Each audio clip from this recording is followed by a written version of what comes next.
information in the name of national security, quote unquote.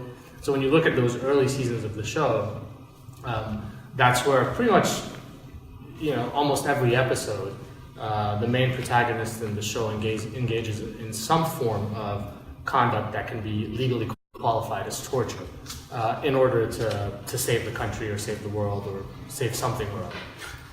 And I think the importance, the political importance of that cultural work shouldn't be underestimated. I think it coincides to a very large extent with polling data suggesting a greater acceptance of torture by the American public, and not just torture as a publicly justified and officially claimed legitimate sort of means of law enforcement / counterterrorism. In fact, I think one of the things that's remarkable about these representations too is they're based on this idea of the ticking time bomb scenario, right? 24 especially, its very soundtrack is just the tick tock of a clock, right? As if you have only a limited amount of time, then you have nothing left to do but torture, because that's the only way you're going to actually find the information that you need to thwart some horrible event that's about to happen. And the assumption there, I think there's two things that are really important in what Moustafa just said. The first thing is that there's always this assumption that the person you're torturing is actually the right person, quote unquote, that they're actually holding accurate information that could lead you to disrupt the plot. In real life, of course, that is very rarely the case, and so the overwhelming majority of torture cases that my students and I at CUNY Law School have handled involve people who in fact did not have the information that the people torturing them were after. And so what that means is that in those scenarios, what we know empirically is that when you torture somebody, they are very likely to do or say anything that would make the torture stop. So even if you're looking at it from a sort of utilitarian standpoint, like is it effective, then you're more likely to obtain information that is inaccurate, that is not going to lead you to the outcomes you seek.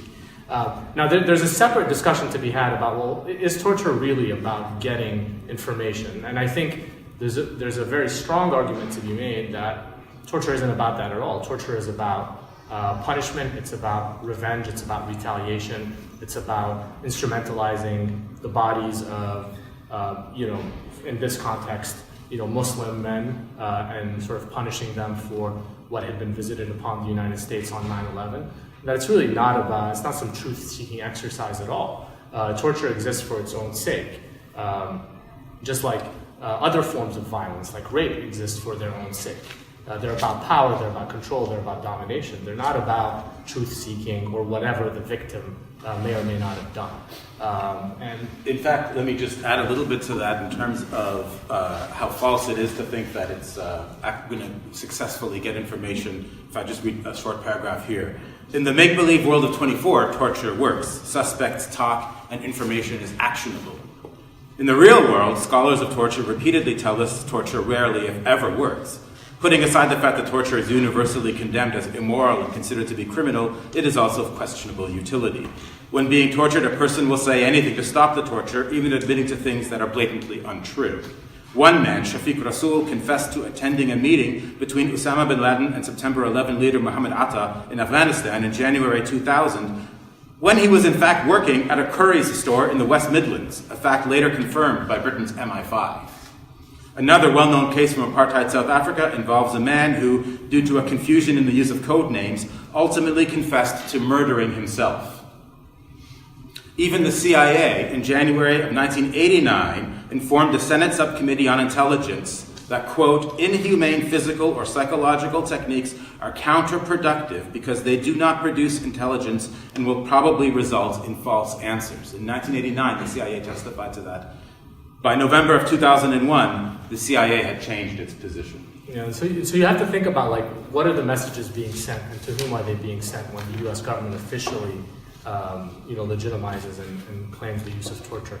On the one hand, there's a message being sent to the U.S. public, and sort of the vehicle for that message are shows like 24 and movies like Zero Dark 30. And that message is, torture is effective, it's necessary, we don't like doing it, but in extreme circumstances we have to do it. And the people who do it, even though they are engaging in the quote-unquote dark arts, are actually being heroic, right? So that's the message being sent to the American public to justify torture.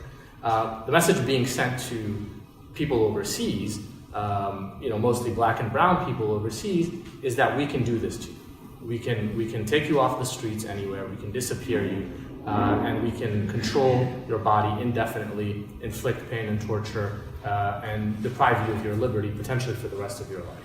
Those are the two messages. They're very distinct messages. They're intended for different audiences. Of course, the people who are sending those messages, the government officials in question, they're not dumb to the fact that torture doesn't work. They know that, and they've known that for some time. But for them, again, it's about control. It's about asserting domination. It's about wielding a maximum amount of power and authority over others. And that's what government bureaucracies tend to do naturally, right? So expand their authority and try to maintain as wide a berth, as wide a room to maneuver as possible. And that's what they've done systematically in this field when it comes to torture, when it comes to detention.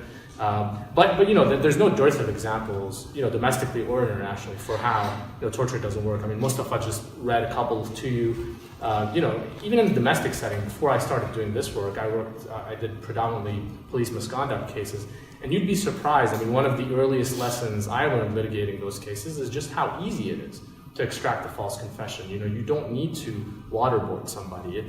All it takes is sort of 12 hours of complete isolation, nonstop interrogation, and then most people will confess to mostly anything.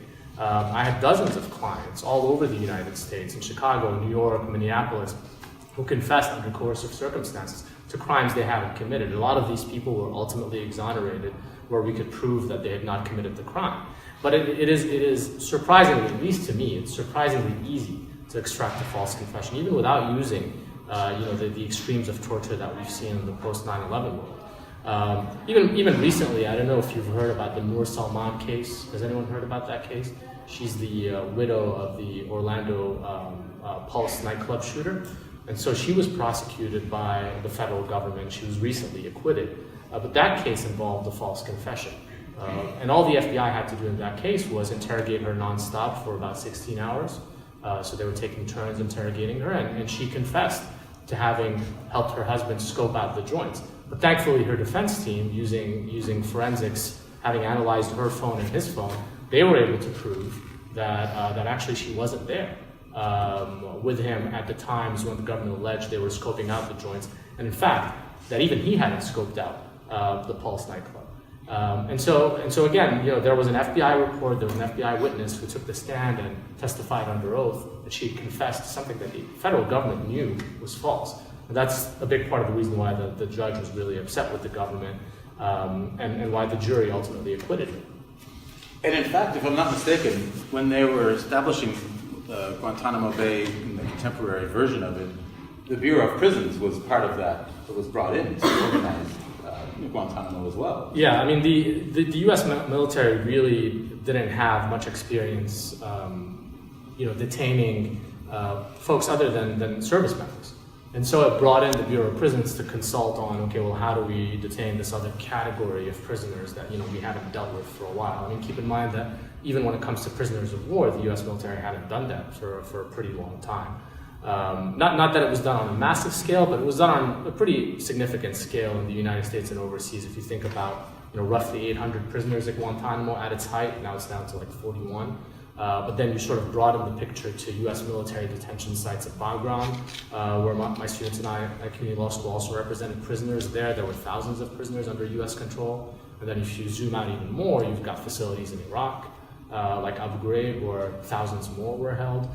So sort of at the height of the so-called post 9/11 war on terror, there were thousands of prisoners that were under U.S. military custody and control. And what's interesting to see is how the torture techniques sort of migrate systematically from one facility to the other, oftentimes, with personnel, specific personnel whose names are known, like people like Miller, General Miller, who were in charge of these facilities, went from Bagram to Abu Ghraib to Guantanamo, and with them traveled this software of how do you torture, how do you abuse people. And so it's no coincidence that you have survivors of torture at these different prison sites describing the exact same torture techniques being implemented on them by their captors. Let's go back up a little bit, because there was a time, for example, when the U.S. did prosecute people for waterboarding during the Philippine War, for example, right? Or in World War II, the Japanese member of the military was also prosecuted internationally for waterboarding. There are times when the U.S. has certain treaty obligations, and it's against the U.S. code to, in fact, involve itself in torture. What happened? When did it shift? Why did it shift? How did it shift? Yeah, I mean, the shift is really interesting, because I think a lot of folks think and talk about American torture as something that began with 9/11, but the historical reality is very different. The United States has long been involved in torture. The difference pre and post 9/11, I guess, is in how openly the United States has claimed torture as a legitimate policy option. So pre 9/11, I think officially the United States denounced torture and went around the world, in fact, again pursuing an official agenda of anti-torture. Now, behind closed doors, the United States pre 9/11, of course, was running institutions like the School of the Americas, where it was teaching torture techniques to allied regimes in Central and South America. And on the ground in those countries, U.S. personnel were pretty much very centrally involved in helping the torturers of other governments learn how to torture people and overseeing those activities. But that was all done unofficially. It was never acknowledged publicly by the U.S. government.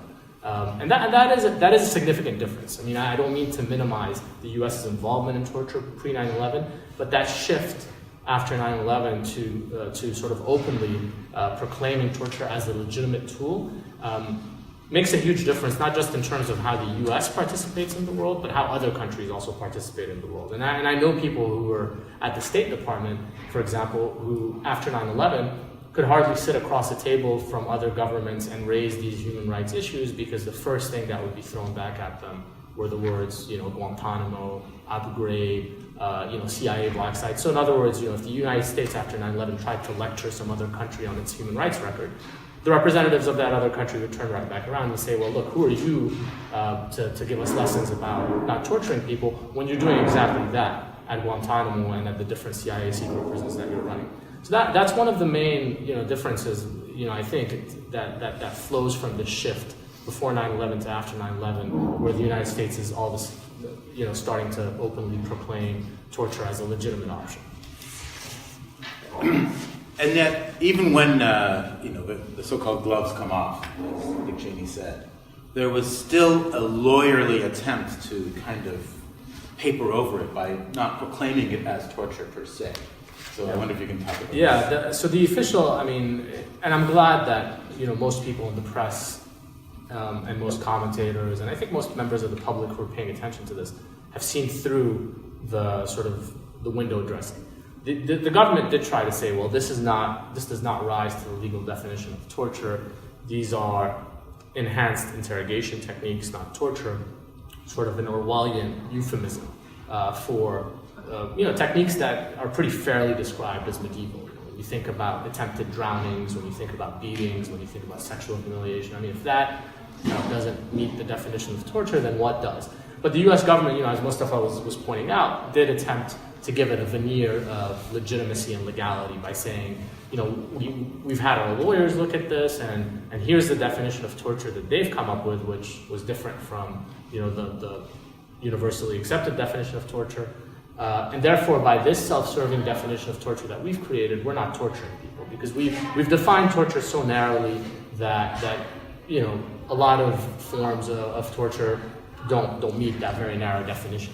And they defined it so narrowly in memos by the Office of Legal Counsel, which is an office within the Department of Justice, that put out memos saying it isn't torture unless you're reaching the point of organ failure or death, right? So it was an extremely narrow definition, which left a lot of room for these agencies like the CIA, like different parts of the U.S. military, to devise so-called enhanced interrogation techniques that pretty much every other country on earth or every other serious legal authority would consider to be torture, but that the U.S. government was saying, no, this isn't torture, it's only enhanced interrogation, and it's very controlled, it was supervised by the lawyers, and the doctors are involved in monitoring the people who who are being treated in this way, who are being abused in this way, and all of that sort of convey this picture of almost a civilized form of torture, where it was being done in a controlled fashion.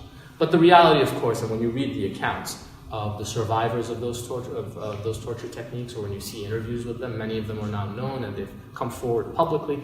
The reality is, far messier, far uglier, and far more brutal, of course, and it meets what most people understand to be torture. I mean, I don't want to be sensationalist or lurid about it, but I think it's also important to give some sense of what those things were or are, such as like being confined in a box for how long. Give us some sense. People were literally caged. They were put into coffins. Their psychological phobias were exploited, and so psychotherapists and psychologists were involved, and they were guiding the interrogators and telling them, like, for example, this prisoner is afraid of insects, and so they would confine the prisoner in a coffin-like box and put some insect in there. And that's only psychological torture. Of course, physical torture involved everything from beatings, strangulation, attempted drownings, something called walling, which involved throwing people against a plywood wall, sexual humiliation, including rape, what the government, again, euphemistically called rectal rehydration. So the claim was that people were being fed through their rectum, but of course the procedure was entirely medically unnecessary. The point was to anally violate these prisoners. So in every conceivable way, shape, and form, men and some women, all of the Muslim, were subjected to what everyone recognizes as torture. I say some women because fewer women than men, but I think that's mostly because a lot of information has been kept from the public, and so we know of some women who have been tortured to the same extent, like a woman, for example, in Bagram, who's now imprisoned in the United States, who was transferred over to the United States for prosecution, Asa Siddiqui. She's one of the rare cases of people who are known to have been tortured at Bagram before being brought to the U.S. for prosecution. But the reason I say the real numbers, the real pictures being kept from us, is Abu Ghraib. What is known about, you've all probably seen the photos of hooded men standing on wooden crates at Abu Ghraib with wires sticking out from under the hoods. But what is also known is that a big part of the photographic evidence that is available of what happened at Abu Ghraib has been kept from the public, and the courts have signed off on this because they've bought the government's argument that publishing these photos would be hugely damaging to the U.S.'s reputation and would bring about consequences overseas. So we can only speculate as to what is in these photos that the public has not seen, but I imagine, because there were a lot of female prisoners at Abu Ghraib, I imagine that to the same extent that male prisoners were being raped and sexually humiliated and abused and photographed, the same was happening to female prisoners. And some of these accounts have started to come out from former U.S. guards there who are describing what was done to the women who were imprisoned there. Photographic evidence hasn't come out, unfortunately, because the courts have agreed with the government. I say unfortunately because a lot of the victims of these abuses, a lot of the Iraqi women, for example, who survived these abuses at Abu Ghraib, have come out publicly and said that they want for there to be some kind of recognition and reckoning for what happened to them. I'm not saying that they want the pictures to be made public necessarily, but they want their suffering to be recognized officially. In fact, it was the only reason why we have the initial trove of photos was a whistleblower who was part of the military himself. Right? Yeah, that's right. Yeah, and so we still depend enormously on these whistleblowers to illustrate the malfeasance of the government, and yet at the same time, in successive administrations, we have the administrations going fiercely after whistleblowers as well. So I think that's something that it's a somewhat tangential issue to what we're talking about, but it's an important one. And there are also several deaths that have occurred out of this the torture regime that we've been encountering at the same time as well. Yeah, and again, this is another area that where the total picture is not visible or clear, unfortunately. But I can tell you about one client of mine, Ahmed al-Darbi, who's still at Guantanamo today. One of the things he witnessed before he was brought to Guantanamo, when he was being held at Bagram, which was a US-run military prison in Afghanistan, was the torture and death of an Afghan prisoner by the name of Dilawar. He saw that man being hung by his arms and basically, being kicked to death by U.S. guards, by U.S. soldiers and interrogators. The man only spoke Pashto, didn't speak any English. He also had, some mental health issues, and the guards basically were mocking him, and started to beat him because they felt that he was not being responsive enough during interrogation. Again, due to probably just to language issues and to his own mental health issues. The beatings escalated. They kept on kicking him in the leg, on the side of the leg. They kept on punching him in the abdomen. And eventually, he died from all these beatings. He was being hung by the arms. A blood clot formed, I think, and killed him. And my client was seeing this from an adjoining cage, and at a time when he himself was being interrogated and beaten at times. So you can imagine what that does to him and the other prisoners, that you see that being done to someone who's being held with you. Naturally, you're going to think, well, I might be next. The same, what I just saw happen to this man could happen to me next. And so that's just one of the known cases. Again, I think unfortunately there are many more cases of prisoners who have died while in U.S. custody in these prisons after 9/11, U.S. military prisons or CIA prisons. And then I think there are many more cases that we haven't found out about yet, where men were being detained by proxy.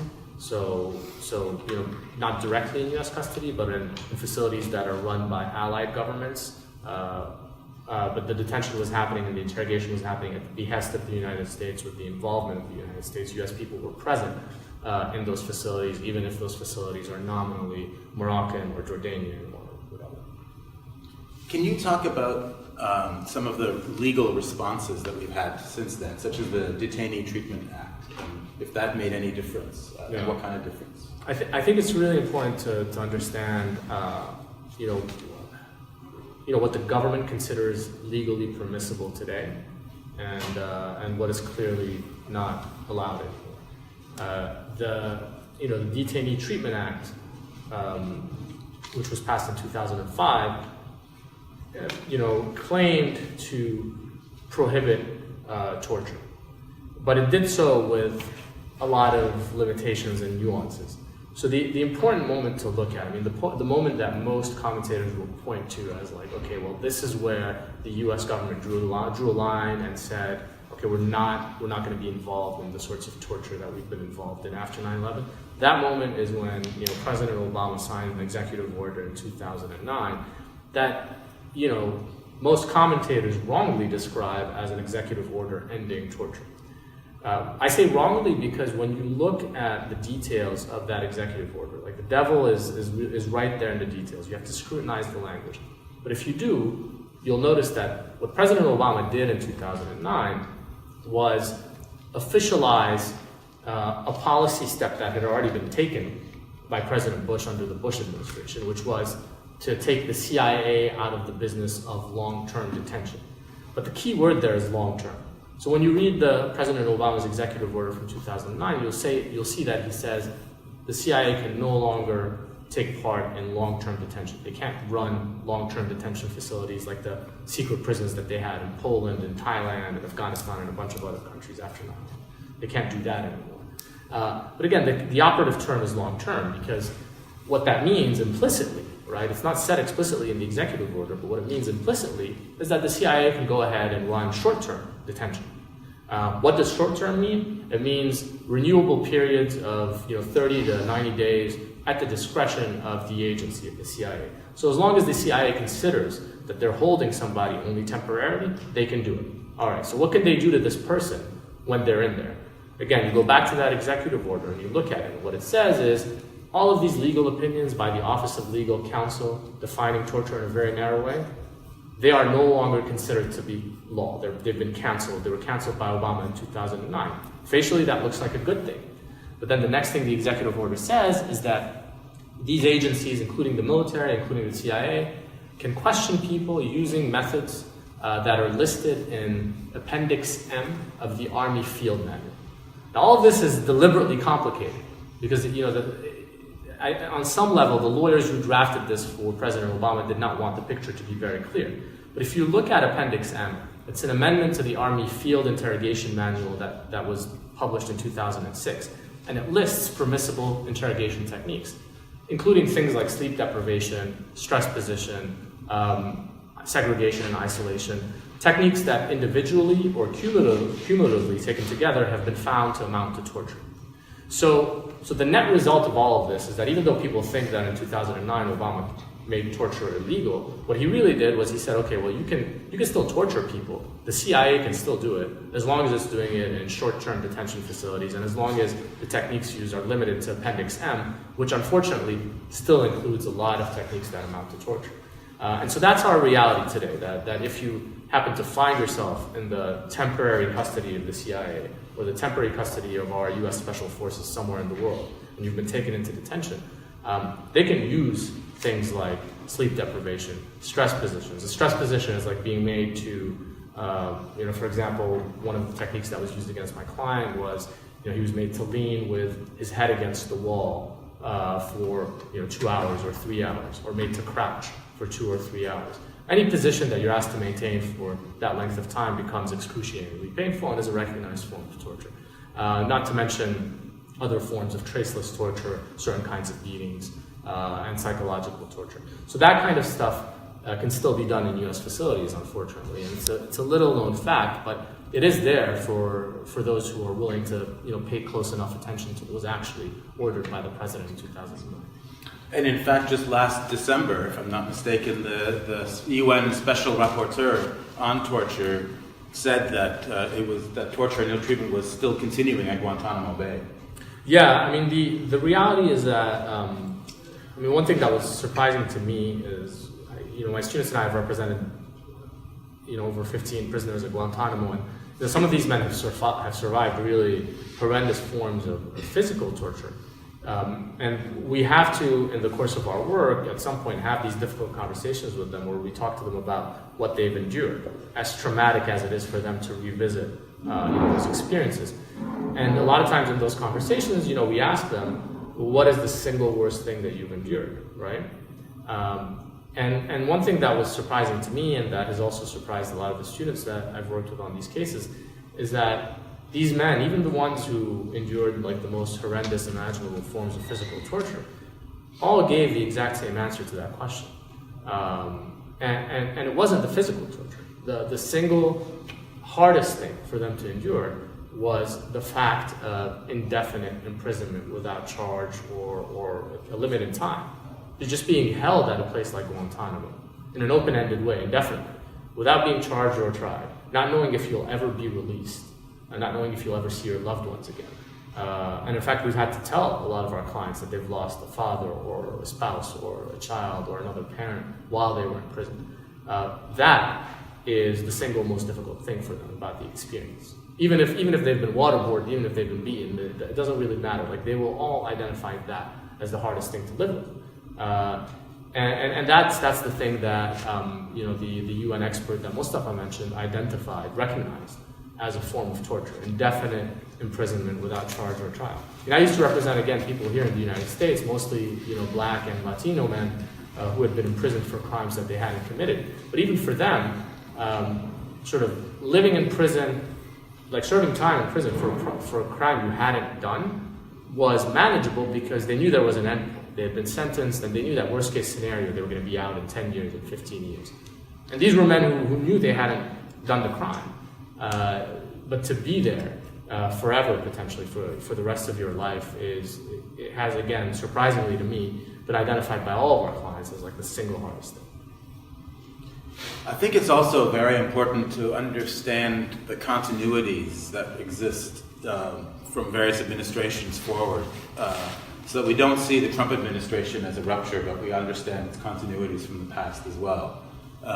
And that's, I think, coming to the fore right now. What makes today's conversation, not just here, but in the general public, even more important, because we see that even with someone like James Comey, for example, who now we see him trotted out on practically every television show that you can imagine, and he's trying to represent himself as being a man of great ethical standing. But he himself is implicated in this past as well. And not just people who are now seen as somewhat oppositional to Donald Trump, but even part of the Trump administration right now, someone like Gina Haspel, who has been nominated now to lead the CIA. So I wonder if you can say a few words about Comey and Haspel. Yeah, I mean, Haspel, for example, is the best illustration of the consequences of a government not holding people to account for torture.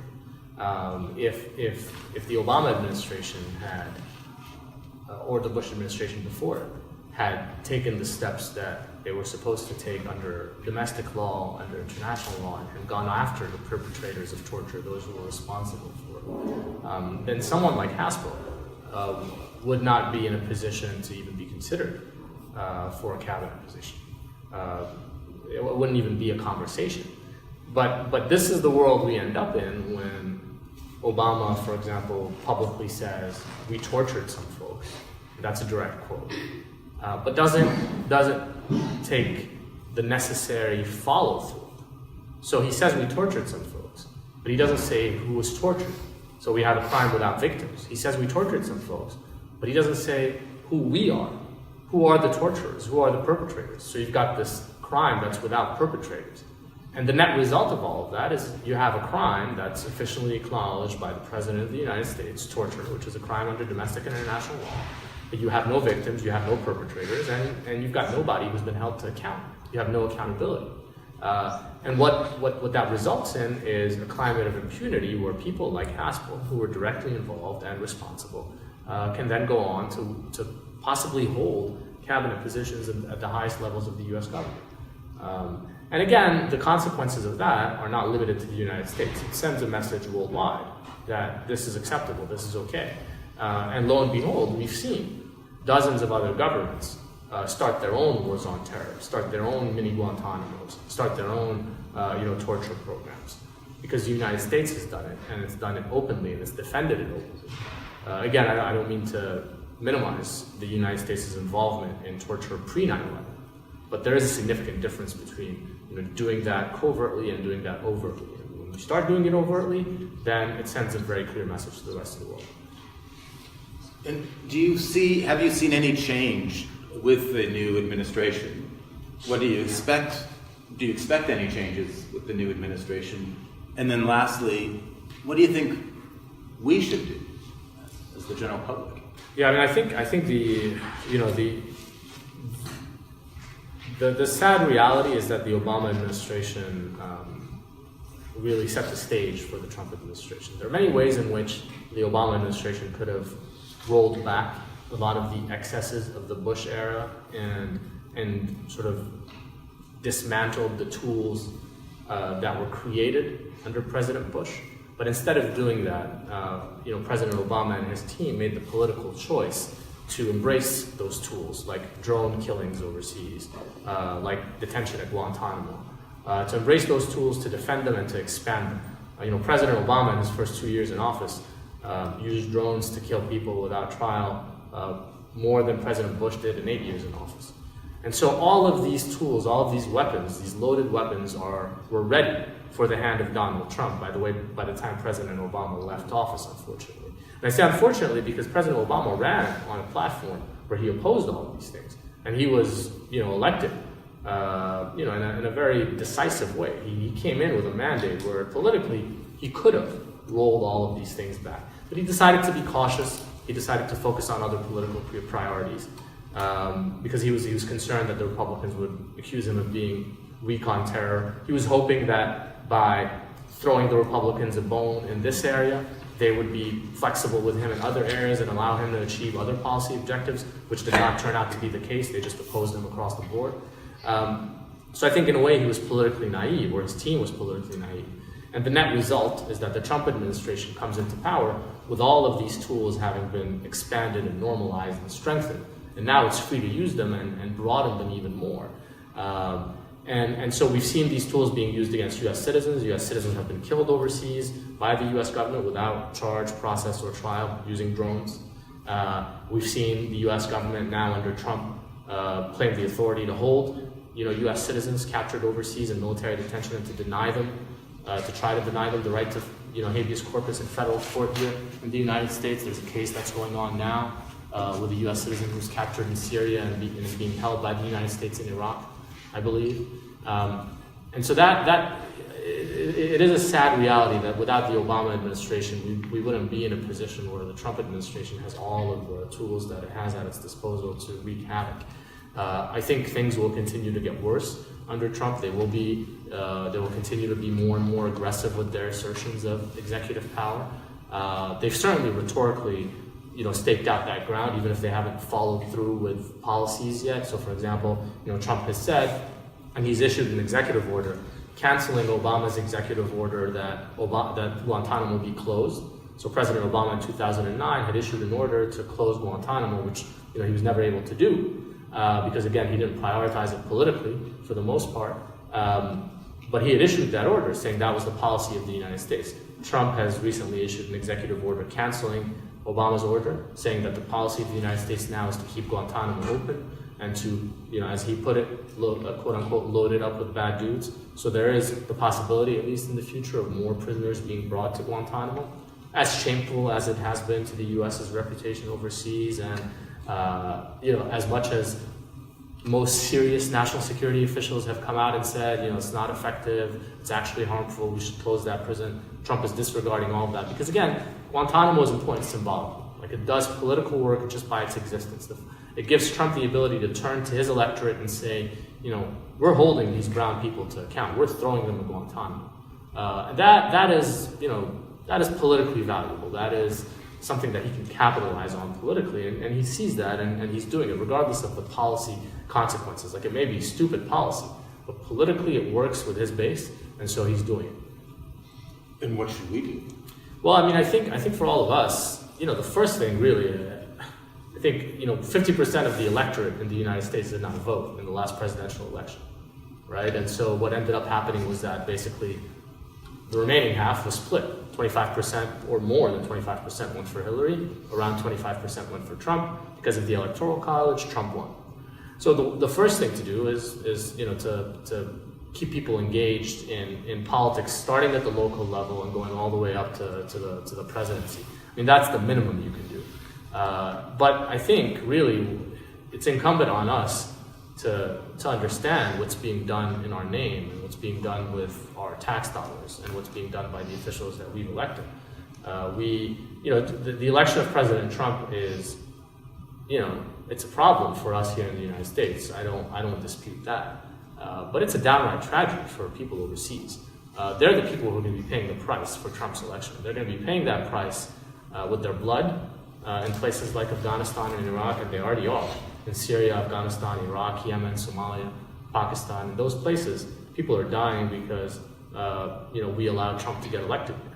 And so knowing what the U.S. government is doing in the name of our security worldwide is a central part of our civic duty as citizens. We can't afford to just focus on what's happening locally and sort of detach that from what's happening globally. Those things are all part of a single spectrum. And one thing that my students and I work on cases from these Guantanamo cases that we've been talking about, survivors of like CIA prisons and prisons like Guantanamo and Bagram, but we also work on asylum cases. We do deportation defense. We represent people here in the United States who are being approached for questioning by the FBI because they're Muslim activists or because they're Black Lives Matter activists or because they're environmental activists.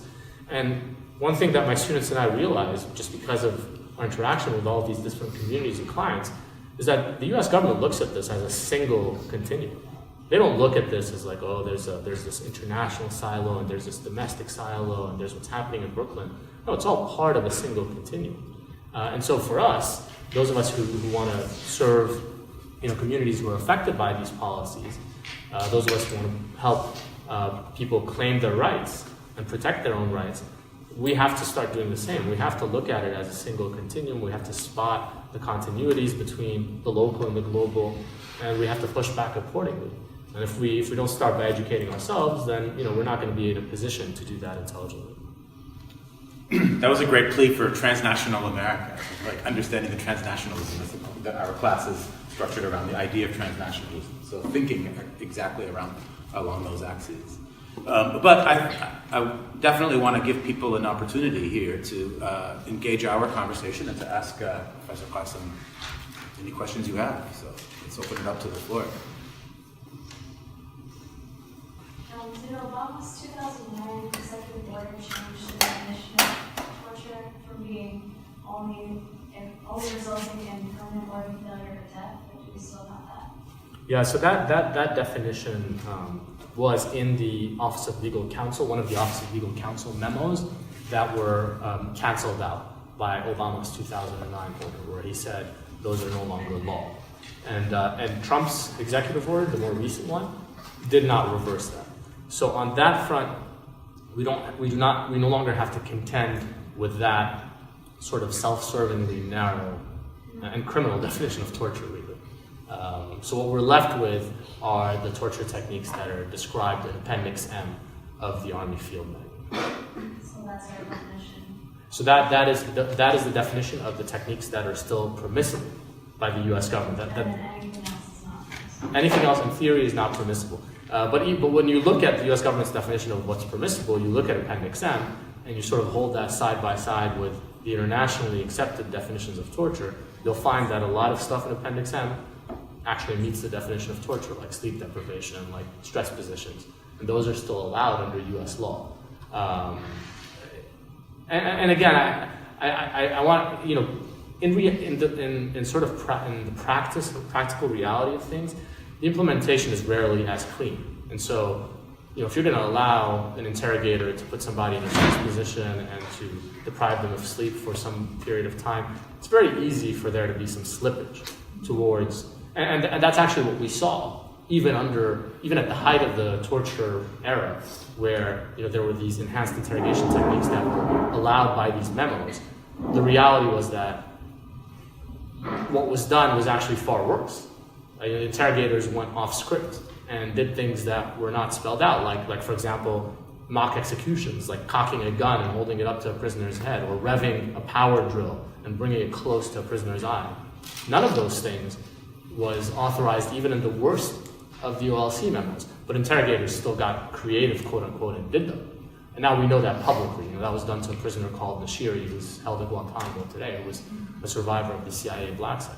So there's always that risk when you stray from what's been accepted and what's been trained for years, and you say, okay, well now you can do these additional things. And there's always that risk of slippage where people will go off script and they'll do things that are even worse.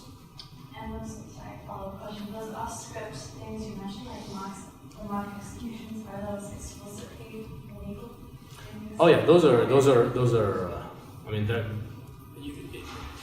You can't even have a serious conversation with somebody who's an expert on international law, and human rights law, and domestic U.S. law. You can't seriously contend that holding a gun to someone's head and pulling the trigger is not a form of torture. That.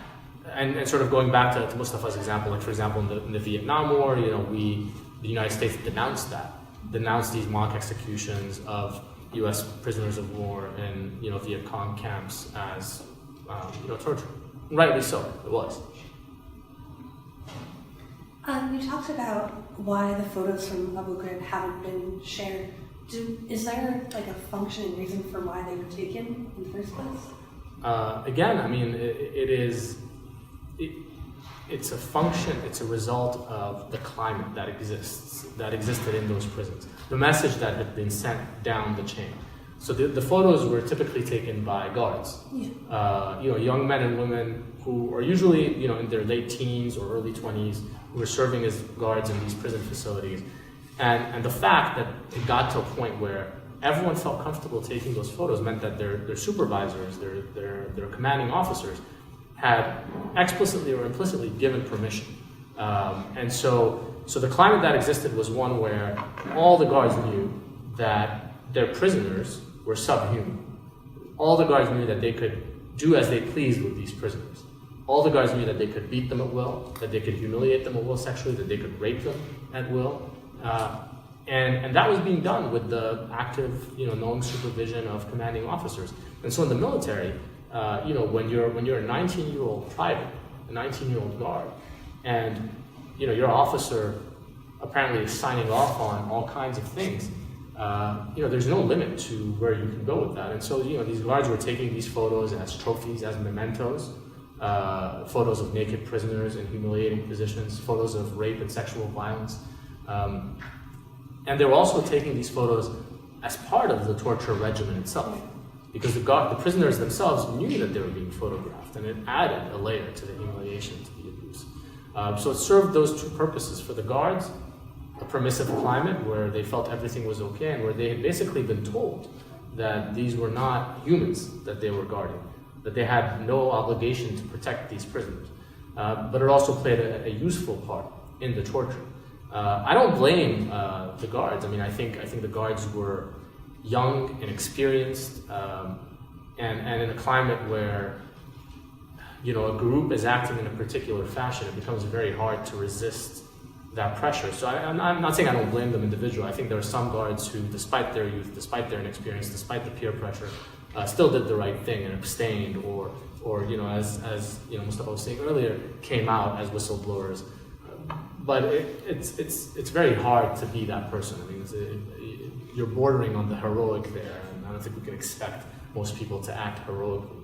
And I don't think that should be the expectation. I think the expectation should be that the norms of humane treatment are enforced, which clearly was not the case, and that was not by accident. If it were by accident, it might have been limited to one cell block or one commander, but the fact that it happened in all of these prisons, throughout these prisons, across time, across geographical regions, that you had the same thing being done in Bagram, in Afghanistan, in Abu Ghraib in Iraq, at Guantanamo in Cuba, it's not a coincidence.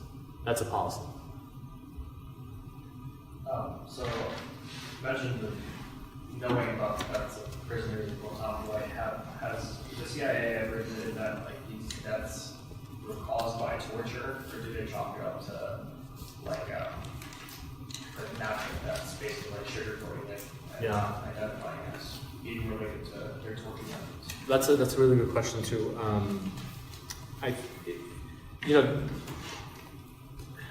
So think about, for example, Japanese incarceration, right?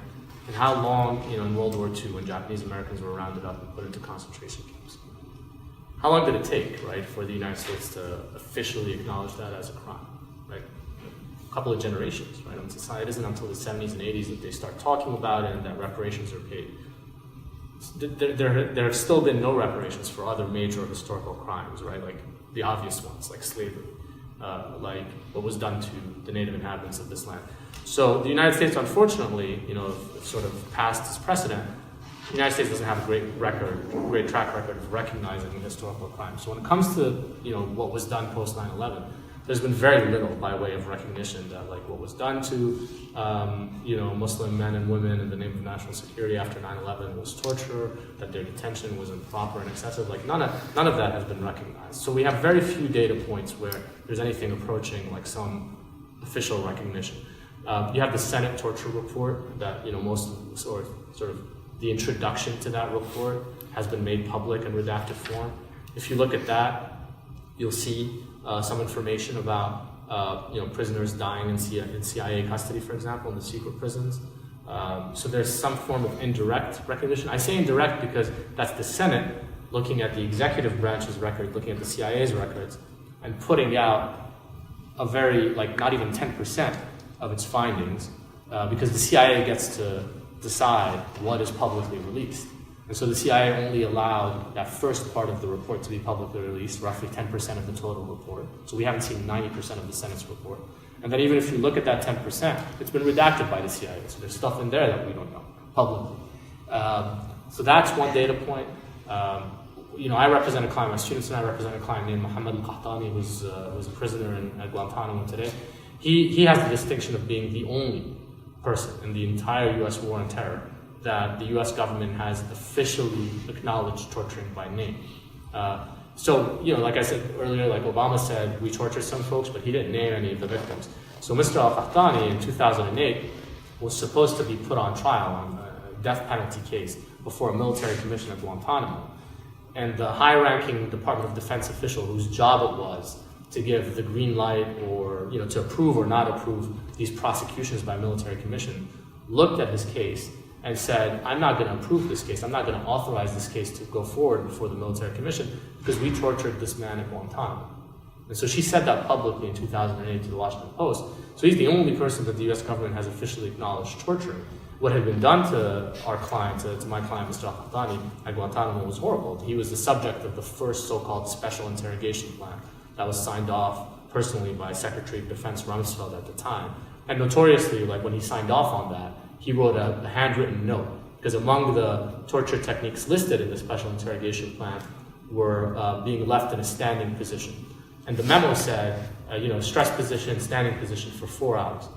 And so Rumsfeld wrote a handwritten note, as he signed off on this torture plan, where he said, why is this limited to 4 hours a day?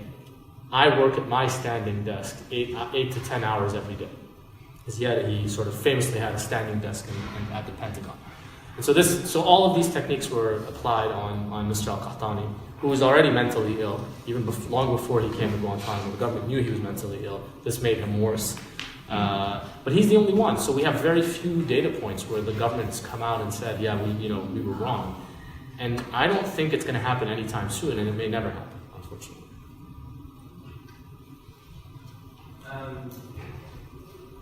Bring it back to depictions of torture in media and how it affects certain things. I think a lot of people in this room are kind of familiar with, there's an audio clip of Justice Scalia a few years ago referencing and citing 24 as a viable example of how torture works and how Jack Ryan saves America with his torture.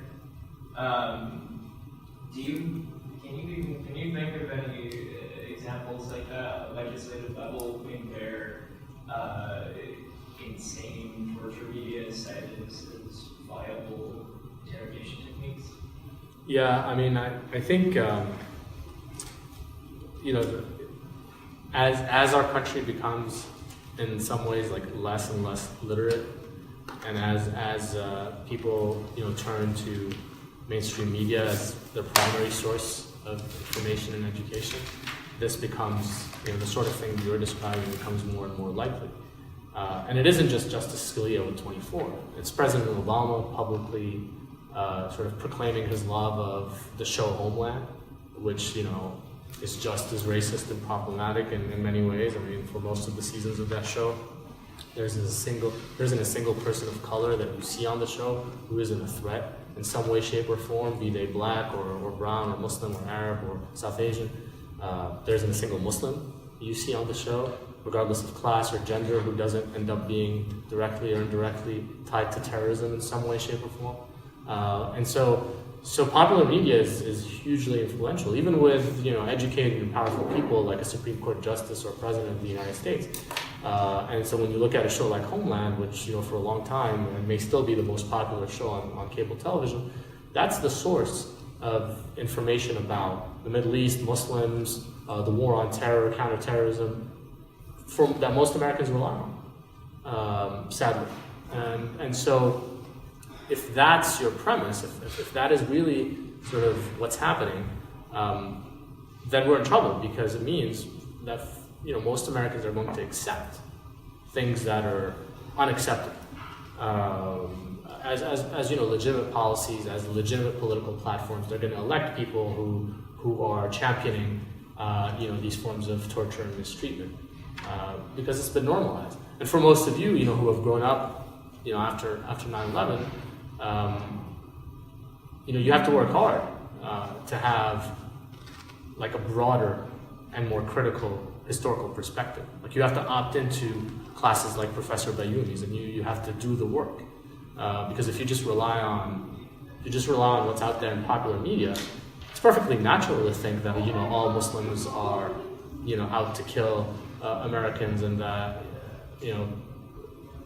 throwing somebody into a dungeon and ripping out their fingernails is a legitimate way of protecting the nation, whatever that means.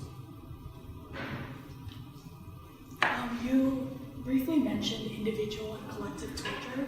I just wanted a clarification, like what you meant. Yeah, I mean, I think it's important to keep in mind that like the message that is being sent to a collective through an individual body, and so by taking a Muslim body and placing it at Guantanamo, for example, and abusing it in the way that we all know the prisoners there have been abused, there are messages that are being sent to a couple of different collectives. One is the domestic audience. To that collective, the message is, we are willing to do everything it takes to protect you. And that message, is also a dog whistle of sorts. It's playing on racist tropes about how, Muslims are a threat. And it operates on the premise that, hey, it doesn't matter really if we've got the wrong people there. As long as we've got some Muslims there, maybe they're the wrong people. Maybe there's like a 90% chance that we've got the wrong people. But as long as there's like a 1 to 10% chance that they're the right people, quote unquote, we're willing to do it. And that message is directed at a particular domestic audience that has a suspicious, if not racist, tolerance for abuses directed towards people who look or sound different. And then there's another message being sent through that same one body that is being held and tortured at Guantanamo. That message is being sent to other Muslims worldwide, which is that we can do absolutely anything we want in your lands, with your bodies, with your people. And that's a message of domination and control. So that's why I think the symbolic aspect of the existence of Guantanamo is far more important than sort of the concrete reality. Like, in other words, it doesn't matter that, it doesn't matter whether or not my clients have done what the government has alleged that they've done. Even if the government knows that it's very unlikely that they've actually done those things. The political importance of Guantanamo is elsewhere. Like, Guantanamo exists so that politicians can point to it and say that it still exists. It becomes a reference point, and politicians can position themselves by saying, well, I'm for Guantanamo, therefore I'm hard on terrorism, I'm pro-national security. It's no longer about justice, or it's not about keeping the country safe. It's not like my clients are a risk to the United States in any way. It's really more about their symbolic value in this American political and cultural conversation. I think we are unfortunately out of time, but join me in thanking President Kassem.